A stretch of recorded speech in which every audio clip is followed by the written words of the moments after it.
নরেন্দ্র মোদী আজ রাশিয়া যাচ্ছেন ৫ বছর পর তার এই রাশিয়া সফর এবং সেখানে রাশিয়ার প্রেসিডেন্ট ভ্লাদিমির পুতিনের সঙ্গে তিনি বৈঠক করবেন। ২২তম ভারত রাশিয়া বার্ষিক সম্মেলনে যোগ দেবেন প্রধানমন্ত্রী। একাধিক বিষয় নিয়ে আলোচনার সম্ভাবনা রয়েছে। রাশিয়া ইউক্রেন যুদ্ধের পর এই প্রথম প্রধানমন্ত্রী নরেন্দ্র মোদীর রাশিয়া সফর এবং সেখান থেকে তিনি অস্ট্রিয়া যাবেন। ১০ই জুন তিনি ফিরে আসবেন দেশে এবং রাশিয়ার প্রেসিডেন্ট ভ্লাদিমির পুতিনের সঙ্গে সারবেন দ্বিপাক্ষিক বৈঠক। কূটনৈতিক মহলের অনুমান বা তারা পর্যবেক্ষণ করছে যে দুই রাষ্ট্রপ্রধানের মধ্যে একাধিক বিষয় নিয়ে আলোচনার সম্ভাবনা রয়েছে এবং সেই আলোচনাগুলোর বিষয়বস্তু হতে পারে দ্বিপাক্ষিক বাণিজ্য, ইউক্রেন যুদ্ধ থেকে প্রতিরক্ষা সমঝোতার বিষয়গুলো উঠে আসতে পারে মোদি পুতিনের সেই আলোচনার বিষয়বস্তু হিসাবে। এবং তৃতীয়বার প্রধানমন্ত্রী হিসাবে শপথ নেওয়ার পর এই প্রথম রাশিয়া সফর প্রধানমন্ত্রী নরেন্দ্র মোদীর। এবং ২০২২ সালে যে রাশিয়া ইউক্রেন যুদ্ধ আমরা দেখেছিলাম সেখানে ভারত কিন্তু কোথাও কোনো পক্ষকে সমর্থন জানায়নি, যেখানে রাশিয়াকে সমালোচনার সম্মুখীন হতে হয়েছিল বিশ্বের তাবড় দেশগুলির। এবং সেই দিক থেকে দেখতে গেলে সেই সময় ভারতের যে মনোভাব ছিল যথেষ্ট প্রশংসনীয় এবং কোথাও গিয়ে গোটা বিষয়টা নিয়ে আজকে কি আলোচনা হতে পারে এবং মনে করা হচ্ছে যে আজকের এই আলোচনার বিষয়বস্তু দ্বিপাক্ষিক বাণিজ্য, ইউক্রেন যুদ্ধ থেকে শুরু করে প্রতিরক্ষা সমঝোতার বিষয় নিয়েও আলোচনা হতে পারে। এই মুহূর্তে আমাদের সঙ্গে টেলিফোন লাইনে রয়েছেন আন্তর্জাতিক সম্পর্ক বিশেষজ্ঞ রাজাগোপাল ধর চক্রবর্তী। রাজাগোপাল বাবু, স্বাগত আপনাকে আর+ নিউজে। দীর্ঘ ৫ বছর পর প্রধানমন্ত্রী নরেন্দ্র মোদী রাশিয়া সফর, একাধিক বিষয় নিয়ে আলোচনা হতে পারে। কোথাও গিয়ে ভারত রাশিয়ার সম্পর্ক কি আরো সুদৃঢ় হবে? আপনার ঠিক কি মনে হচ্ছে গোটা বিষয়টা? হ্যাঁ, দেখুন, প্রধানমন্ত্রী নরেন্দ্র মোদী রাশিয়ায় যাচ্ছেন সম্পর্কটাকে আরো সুদৃঢ় করা, এটাই তো লক্ষ্য। সুতরাং ৫ বছর যাওয়া হয়নি, কোভিড চলছিল, তারপরে আবার ইউক্রেন ওয়ার ছিল। কিন্তু ইন্ডিয়া রাশিয়া অ্যানুয়াল সামিট, এটা ২২তম অ্যানুয়াল সামিট হতে চলেছে এবং এর আগে বোধহয় ২১তম হয়েছিল, সমরখণ্ডে হয়েছিল। যাই হোক, তো এটা একটা ভারত রাশিয়া যে দীর্ঘদিনের বন্ধুত্ব আমাদের মধ্যে রয়েছে এবং সে বন্ধুত্বটা বাণিজ্য থেকে শুরু করে আমাদের পরমাণু, আমাদের সামরিক ক্ষেত্র সর্বত্রই বিস্তৃত আছে এবং আমাদের সঙ্গে রাশিয়ার কালচারালও লিঙ্কেজ রয়েছে। এখন মোদির সঙ্গে যেটা পুতিনের যে মিটিংটা, সেটার মূল লক্ষ্য হচ্ছে যে ভারত নতুন করে রাশিয়ার সম্পর্কটাকে খুলতে চাইছে, ভাবতে চাইছে এবং ভারতের সঙ্গে রাশিয়ার যদি বন্ধুত্ব আরো দৃঢ় হয়, ওয়েস্টার্ন যারা এরা রয়েছে, পশ্চিমী দেশগুলো, তারা কিন্তু কিছু ডিসিশন নিতে হচ্ছে। এখন ভারত একটা পৃথিবীর অন্যতম বৃহৎ দেশ, সবাই ভারতের দিকে তাকিয়ে রয়েছে। এই জায়গায় দাঁড়িয়ে মোদিরই যাওয়াটা পশ্চিমী দেশ ভাবছে হয়তো যে ভারত কি আবার রাশিয়ার দিকে ঝুঁকবে। কিন্তু আমরা যেটা জানাচ্ছি যে আমাদের সব পররাষ্ট্র নীতি আমরা প্রতি মুহূর্তেই আমরা সবার সঙ্গে বন্ধুত্ব রয়েছে, বিশ্ব শান্তিতে আমরা চাই। যেখানে আমাদের বাণিজ্যিক সুবিধা হবে সেখানেই আমরা তাদের সঙ্গে আমাদের সম্পর্কটা বেশি থাকবে, এটা স্বাভাবিক।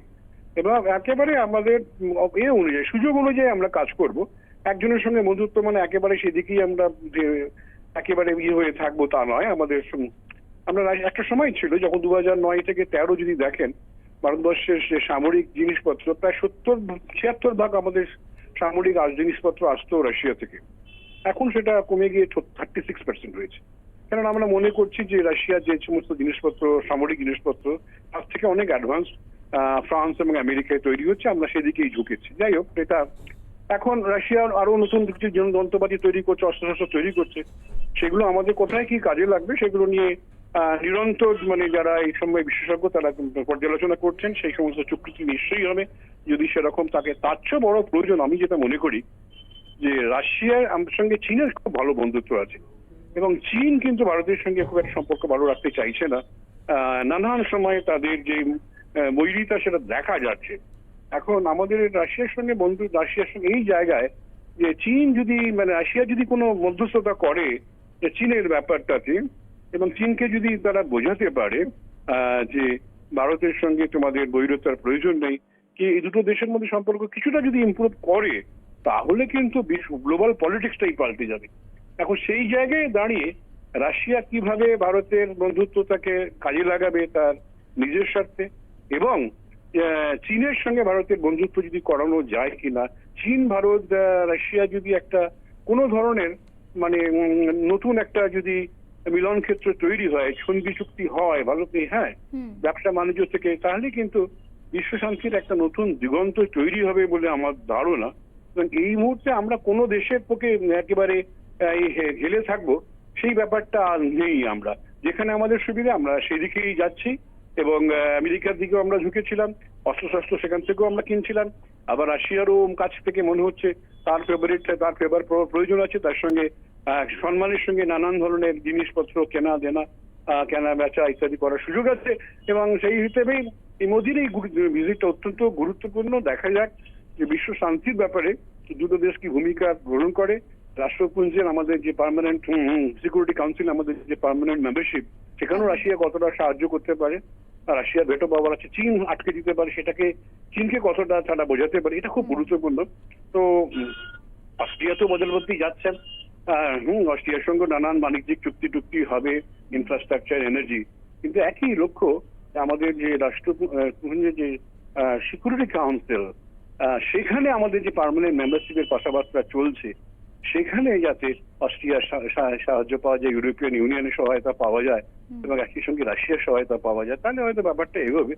আমরা অনেকটা প্র্যাগমেটিক মানে পররাষ্ট্রনীতি নেবার চেষ্টা করছি, এবং আমার বিশ্বাস মোদিজির এই সফর আমাদের রাশিয়ার সঙ্গে, অস্ট্রিয়ার সঙ্গে বা ইউরোপিয়ান ইউনিয়নের সঙ্গে সম্পর্কটা আরো সুদৃঢ় করবে। হ্যাঁ, একদম তাই। রাজাগোপাল বাবু, আপনি যেমন চীনের পার্টটা তুলেন, আরো একটা বিষয় রয়েছে, যখন ইউক্রেনের সঙ্গে যুদ্ধ চলছিল ভারত কিন্তু কোথাও গিয়ে রাশিয়ার বিরোধিতা করেনি, এমনকি রাষ্ট্রপুঞ্জে কোথাও গিয়ে রাশিয়ার পক্ষে তারা সরবও হয়নি। সেক্ষেত্রে ইউক্রেন যুদ্ধের ক্ষেত্রে কি একটা বড় ভূমিকা নিতে চলেছে প্রধানমন্ত্রীর এই রাশিয়া সফর? হ্যাঁ, দেখুন, আমরা রাশিয়ার বিরুদ্ধে যাইনি, কিন্তু আমরা বিভিন্ন রেজলিউশনে আমরা সম্মতি জানিয়েছি, যেখানে শান্তি, বিশ্ব শান্তির কথা বলা হয়েছে, এবং যুদ্ধ থেমে যাকে সেটা বলা হয়, সেখানে আমরা ছিলাম।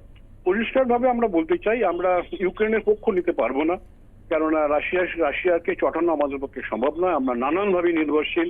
তেলের দাম যেভাবে বেড়ে গেছে, আমাদের রাশিয়ার থেকে তেল নিতে আমরা বাধ্য, কেননা সেই সস্তায় আর কেউ তেল দিতে রাজি নয়। এই জায়গায় দাঁড়িয়ে সত্যি আমরা রাশিয়ার কাছে কিছুটা ডিপেন্ডেন্ট, তাই রাশিয়ার বিরোধী কথাবার্তা বলা আমাদের পক্ষে সম্ভব নয়। তবে হ্যাঁ, আমরা যুদ্ধের বিরোধী। আমরা নিশ্চয়ই আমাদের প্রধানমন্ত্রী রাশিয়াকে বোঝাবার চেষ্টা করবেন যে ইউক্রেনের সঙ্গে যদি যুদ্ধটা যদি থেমে যায়, বন্ধ হয়ে যায়, অসহায় নিরীহ মানুষ তো একদিকে মুক্তি পাবে, অপরদিকে বিশ্ব বাণিজ্যের যে নানান বাধাগুলো এসেছে, রাশিয়ারও তো হাজারটা বাধা এসে নানান দেশ থেকে স্যাংশন তৈরি হয়েছে, রাশিয়ার বাণিজ্যে বিরাট ক্ষতি হচ্ছে। এটাও যদি আলাপ আলোচনার মধ্যে আসে, হয়তো মানে ইউক্রেন যুদ্ধ, যেটা আপনি প্রশ্ন করছেন, ইউক্রেন যুদ্ধে ভারতের একটা ভূমিকা বন্ধ করার পেছনে ভারতের একটা ভূমিকা থাকলো, তাকে নিশ্চয়ই এগুলো আলাপ আলোচনায় উঠবে। হ্যাঁ, একেবারে। অনেক ধন্যবাদ রাজাগোপাল বাবু আমাদের সঙ্গে কথা বলার জন্য। আমরা কথা বলছিলাম, আন্তর্জাতিক সম্পর্ক বিশেষজ্ঞ রাজাগোপাল ধর চক্রবর্তী ছিলেন আমাদের সঙ্গে, এবং গোটা বিষয়টা আমাদের সামনে খুব স্পষ্ট করে তুললেন। তবে যেটা আপনাদের জানিয়ে রাখি, ইতিমধ্যে রাশিয়ার উদ্দেশ্যে রওনা দিয়ে দিয়েছেন প্রধানমন্ত্রী নরেন্দ্র মোদী। সেখানে রাশিয়া প্রেসিডেন্ট ভ্লাদিমির পুতিনের সঙ্গে বৈঠক করবেন। দ্বিপাক্ষিক বিষয় নিয়ে বৈঠক হতে পারে, একাধিক বিষয় নিয়ে আলোচনার সম্ভাবনা রয়েছে, কূটনৈতিক মহল তেমনটাই মনে করছে। এবং 10 তারিখ রাশিয়ার পর অস্ট্রিয়া হয়ে 10 জুলাই দেশে ফিরবেন নরেন্দ্র মোদী।